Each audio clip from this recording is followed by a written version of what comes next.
tụi bạn sao đỏ co à em rồi cạch này ngồi đắng bị trâu trâu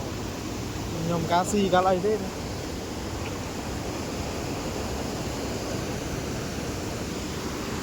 cái skip có mình on này này cái skip mà em rồi nó xì pẹ này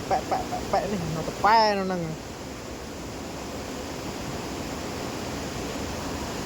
mà lên hơi vai ngấp này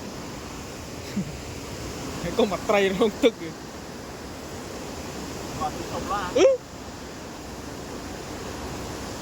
cái thầm mà pan này nó tập với xì lươn tiền rồi bông tôi tạ từ tôi tiền xì ra tháo rồi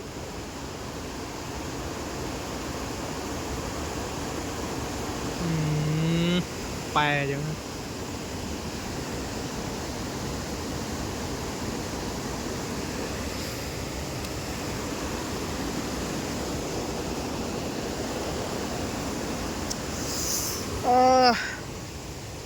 đòn tiền quê cho nên thích mà làm mốt